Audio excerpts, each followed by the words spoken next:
चलिए वहां खबर जहां में आपका स्वागत है। नमस्कार, मैं हूं मनोज मोदी। नमस्कार, आपके साथ मैं हूं शुभ्रा सुमन। दिल्ली में कोरोना की तेज रफ्तार को देखते हुए दिल्ली सरकार कर्फ्यू लगाने पर अब विचार कर रही है। जी हां, कोरोना से जुड़ी एक याचिका पर सुनवाई करते हुए हाईकोर्ट ने दिल्ली सरकार से सवाल पूछा है। उन्होंने पूछा है कि दूसरे शहरों की तरह रात या सप्ताह के अंत में कर्फ्यू क्यों नहीं लगाया जा सकता।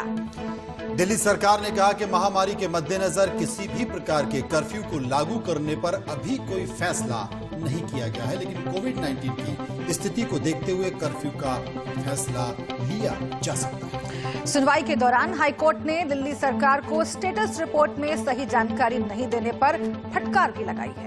दिल्ली में 28 अक्टूबर से अब तक कोरोना के 2364 मरीजों की मौत हुई है और इस दौरान हर दिन सामने आने वाले संक्रमण के मामले पहली बार 5000 के आंकड़े को पार कर गए। लेवल पे पहुंचती जा रही है। एक चीज मैं आपको और बता देता हूं कि काफी दिनों के बाद, मतलब काफी दिनों पिछले 4 दिन के अंदर आज जो है दिल्ली के अंदर 9138 बेड खाली हैं और 1057 आईसीयू बेड खाली हैं, जो कि 4 दिन पहले 7844 7844 थे और जो आईसीयू बेड थे सिर्फ 515 थे। तो पिछले 4 दिन के अंदर हमने काफी सारे नए बेड बढ़ाए भी हैं और वैकेंसी भी दिल्ली के अंदर लगभग 50% से ज्यादा बेड अवेलेबल हैं।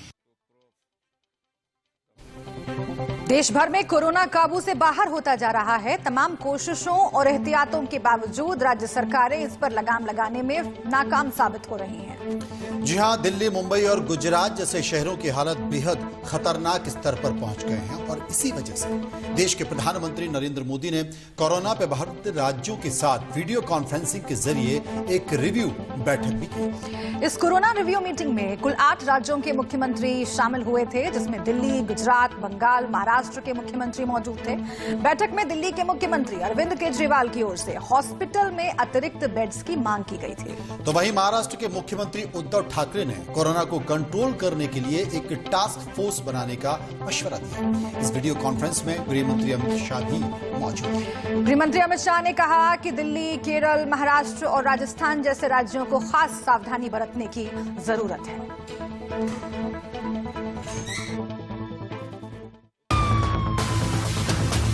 भाई ढिलाई मत बरतिए, क्योंकि कोई वैक्सीन नहीं है, दवाई नहीं है। हमारे पास एक ही रास्ता बचा है, हम हर एक को कैसे अपने आप बचाएं। प्रधानमंत्री नरेंद्र मोदी ने मंगलवार को देश के 8 सबसे अधिक कोरोना प्रभावित राज्यों के मुख्यमंत्रियों के साथ बैठक की। पीएम मोदी ने इस दौरान कोरोना वैक्सीन पर देश के प्लान की बात भी साझा की। पीएम मोदी ने मुख्यमंत्रियों से कहा कि दुनिया की हर वैक्सीन पर सरकार की नजर है, लेकिन अभी भी हमें सावधान रहने की जरूरत है। पीएम मोदी ने राज्यों से वैक्सीन डिस्ट्रीब्यूशन को लेकर अपना प्लान देने की बात भी रखी। अभी ये तय नहीं है कि वैक्सीन की 1 डोज होगी, 2 डोज होगी या 3 डोज होगी। ये भी तय नहीं है कि इसकी कीमत कितनी होगी, उसकी कीमत कितनी होगी, ये कैसे होगी। यानी अभी भी इन सारी चीजों के सवालों के जवाब हमारे पास नहीं है। कोरोना के लगातार बढ़ते मामलों पर पीएम मोदी ने कहा कि हमारे पास अब पर्याप्त आंकड़ा है, ऐसे में तैयारी पूरी करनी होगी। शुरुआत में कोरोना को लेकर लोगों में खौफ था, तब लोग डर से आत्महत्या भी कर रहे थे। उसके बाद लोगों में एक दूसरे के प्रति संदेह भी होने लगा। पीएम ने कहा कि अब लोग कोरोना को लेकर गंभीर होने लगे हैं, लेकिन कुछ हद तक लोगों को लगने लगा है कि ये वायरस कमजोर हो गया है। आपदा के गहरे समंदर से हम निकले हैं, ये हम मान के चले। इतना बड़ा देश, दुनिया मानती थी कि भारत तो नहीं संभल पाएगा। आपदा के गहरे समंदर से हम निकलकर हम किनारे की तरफ बढ़ रहे हैं। हम सभी के साथ वो पुरानी जो एक शेर शायरी चलती है, ऐसा न हो जाए कि हमारी किश्ती भी वहां डूबी जहां पानी कम था। प्रधानमंत्री नरेंद्र मोदी के साथ वीडियो कॉन्फ्रेंसिंग में दिल्ली के मुख्यमंत्री अरविंद केजरीवाल भी शामिल हुए। केजरीवाल ने केंद्र सरकार से राजधानी में 1000 अतिरिक्त आईसीयू बेड्स की मांग की। साथ ही केजरीवाल ने पीएम नरेंद्र मोदी से प्रदूषण के मसले पर भी दखल देने की अपील की। पीएम मोदी के साथ कोरोना संकट पर हुई बैठक में पंजाब के मुख्यमंत्री कैप्टन अमरिंदर शामिल नहीं हुए। इसके अलावा राजस्थान के मुख्यमंत्री अशोक गहलोत ने बैठक में कहा, राज्य में अब 100% RT-PCR टेस्ट हो रहे हैं। इसके अलावा अभी night curfew, mask, social distancing जैसे मसलों पर भी एक्शन लिया जा रहा है। कोरोना संकट पर प्रधानमंत्री नरेंद्र मोदी की अगुवाई में हुई बैठक में पश्चिम बंगाल की मुख्यमंत्री ममता बनर्जी अलग ही राग अलापती नजर आईं। उन्हें कोरोना से ज्यादा जीएसटी की चिंता थी। ममता बनर्जी ने प्रधानमंत्री से मांग की कि केंद्र सरकार राज्य का बकाया जीएसटी जल्दी वापस करे। महाराष्ट्र के मुख्यमंत्री उद्धव ठाकरे ने कहा कि उन्होंने एक टास्क फोर्स का गठन किया है जो राज्य में कोविड वैक्सीन के वितरण पर काम कर रही है। इसके अलावा वो सीरम इंस्टीट्यूट के आधार पूनावाला के संपर्क में भी बने हुए हैं। प्रधानमंत्री नरेंद्र मोदी और राज्यों के मुख्यमंत्रियों की बैठक की शुरुआत गृह मंत्री अमित शाह ने की थी। अमित शाह ने कहा कि यूरोप और अमेरिका में फिर से मामले बढ़े हैं, ऐसे में हमें सावधान रहना होगा। अमित शाह ने राज्यों से सोशल डिस्टेंसिंग और मास्क को जरूरी करने पर जोर देने की बात भी कही। अमित सिंह के साथ आकाश विजय चौहान, इंडिया न्यूज, दिल्ली। तो कोरोना संक्रमण पर बात करने के लिए सीधे चलेंगे अपने संवाददाताओं के पास और जानने की कोशिश करेंगे कि आखिर वहां क्या स्थिति है। पुलकित, दिल्ली से हमारे संवाददाता है, शिवानी मुंबई से हमारे साथ मौजूद है। पुलकित, सबसे पहले हम आपसे जानना चाहते हैं कि कुछ भी तय नहीं है। देश के प्रधानमंत्री नरेंद्र मोदी ने कहा है कि वैक्सीन आई नहीं है, उसकी डोज 1 लगेगी, 2 लगेगी या 3 लगेगी, ये भी तय नहीं है। कब आएगी ये भी तय नहीं है। ऐसी स्थिति में अब ये बताइए कि संक्रमण बढ़ रहा है, खतरनाक हो रहा है, जानलेवा हो रहे हैं, तो तय क्या किया दिल्ली ने?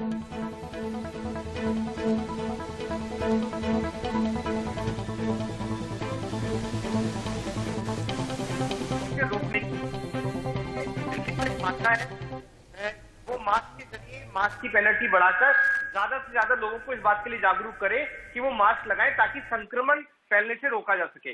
दूसरी तैयारी यह है कि अगर कोई व्यक्ति संक्रमित हो जाता है तो अस्पताल में बेड्स की कमी ना हो, आईसीयू बेड्स की कमी ना हो। इसके लिए दिल्ली ने करीब 1800 बेड्स की तैयारी कर ली है। इसके अलावा जितने भी हॉटस्पॉट है, रेड जोन एरिया है, उनमें सर्वे कराया गया है ताकि ये जाना जा सके कि आखिर उनमें संक्रमण कितना फैल रहा है। और उस सर्वे की रिपोर्ट आज आई है जो ये बताती है कि ऐसे बहुत सारे लोग हैं, करीब 60% ऐसे लोग थे जिन्हें ट्रैक कर वापस होम आइसोलेट किया गया है और उन्हें अभी तक नहीं पता था कि उन्हें कोरोना हो चुका है। तो इस सर्वे का ये फायदा हुआ, डोर टू डोर सर्वे का, कि करीब 60% ऐसे लोगों को ट्रैक किया गया और अब उन्हें होम आइसोलेट कर दिया गया। ये गृह मंत्री अमित शाह और दिल्ली के मुख्यमंत्री अरविंद केजरीवाल की मीटिंग में तय हुआ था कि जितने भी हॉटस्पॉट है, करीब 4000 के आसपास है, वहां पे 8000 से ज्यादा टीमें गठित की जाएंगी जो इन डोर टू डोर सर्वे को करेंगी। जी पुलकित, एक सवाल आपसे मैं पूछना चाहता हूं, उसके बाद मुंबई चलेंगे। कुल मिलाकर करीब 9-10 महीने बाद जब शुरुआत हुई थी उस वक्त भी यही कहा जा रहा था कि सोशल डिस्टेंसिंग रखिए, मास्क पहनिए, सैनिटाइजर लगाइए, और 8-9 महीने की हाय तौबा करने के बाद, लॉकडाउन लगाने के बाद, अर्थव्यवस्था का कबाड़ा करने के बाद फिर हम वहीं पर आ गए। देखिए, असल में 6-7 महीने दिल्ली सरकार मानती है लोगों ने कुछ एहतियात बरते थे, लेकिन दीपावली से 1 महीने पहले लोगों ने एहतियात बरतने कम कर दिए। उसकी वजह ये थी कि जैसे आप भी कह रहे हैं कि अर्थव्यवस्था पर बहुत ज्यादा असर पड़ा था, तो जितने भी तमाम व्यापारी संगठन थे, व्यापारी वर्ग थे, वो ये मान रहे थे कि दीपावली के दौरान उन्हें जो अपना लॉस हुआ है वो रिकवर करने में थोड़ी मदद। त्योहारों के वक्त हमने देखा कि किस तरीके से सोशल डिस्टेंसिंग के नॉर्म्स की और बाकी तमाम नियमों की भी धज्जियां उड़ाई गई। सरकारों की ओर से भी जो व्यवस्था की जानी चाहिए उसमें भी कमियां हैं और यही वजह है कि हम फिर से उसी ओर बढ़ रहे हैं जहां से लग रहा था कि अब आगे निकल चुके हैं। शिवानी का हम रुख कर लेते हैं। शिवानी, जब इकोनॉमी का जिक्र हो रहा है, जैसा कि मनोज जी ने अर्थव्यवस्था का जिक्र किया कि वो किस तरीके से चरमरा गई थी लॉकडाउन के दरमियान, धीरे धीरे पटरी पर आ रही थी, और इसे समझने के लिए मुंबई से ज्यादा मुफीद जगह और क्या हो सकती है, वहां पर क्या हालात हैं कोरोना के संदर्भ में, इकोनॉमी के संदर्भ में? बीएमसी की ओर से, महाराष्ट्र सरकार की ओर से कई एहतियाती कदम उठाए गए, क्या उनका असर दिख रहा है और पिछले 24 घंटों में क्या स्थिति है? शिवानी। बिल्कुल, अगर बात की जाए फिलहाल मुंबई और महाराष्ट्र की खास करके, तो सिर्फ 65 मौतें आज देखने को मिली है, जहां पर जो रिकवरी रेट है महाराष्ट्र और मुंबई का वो काफी स्तर तक बढ़ चुका है। उसकी एक खास वजह ये भी है कि महाराष्ट्र सरकार ने अब जितने भी गवर्नमेंट हॉस्पिटल सेंटर्स हैं वहां पर जो कोविड के टेस्ट हैं उसको बिल्कुल फ्री कर दिया है। तो लोग अब बाहर आकर अपने टेस्ट भी करा रहे हैं। जब भी उन्हें सिम्टम होते हैं तो बिना अपनी जेब से पैसे खर्च के अपने आधार कार्ड को दिखाकर वो लोग टेस्ट कराते हैं। साथ ही साथ दिवाली का जब मौका था जहां पर मंदिर खुले और जो लोगों की भीड़ थी दिवाली के त्योहार के बीच में काफी ज्यादा देखने को मिली थी। और इसके पहले अगर नोटिस की जाए तो पूरे देश भर में सबसे ज्यादा हालत अगर कोरोना की कहीं खराब थी तो वो मुंबई और महाराष्ट्र में थी, जिसकी एहतियातन बरतते हुए फिलहाल महाराष्ट्र सरकार ने जो कुछ ऐसे स्टेट्स है जैसे कि दिल्ली है, गुजरात है, जहां पर फिलहाल कोरोना के केसेस ज्यादा है, वहां से आने वाले सारे जो लोकल्स हैं उनको कोविड की अपनी रिपोर्ट देनी होगी, ऐसा कंपलसरी कर दिया गया है। बिल्कुल, आरटीपीसीआर टेस्ट की रिपोर्ट होनी चाहिए तभी एंट्री मिलेगी। ये बहुत अहम कदम है और बाकी तमाम सरकारें भी इस तरह के और कदम उठाने की कोशिश कर रही हैं, लेकिन फिलहाल वैक्सीन का इंतजार है, खतरा बड़ा है, एहतियात बरतने की जरूरत सभी को है। बहुत शुक्रिया पुलकित और शिवानी, आपका भी शुक्रिया इस जानकारी के लिए। अगली खबर का हम रुख करेंगे, बहुत महत्वपूर्ण खबर है।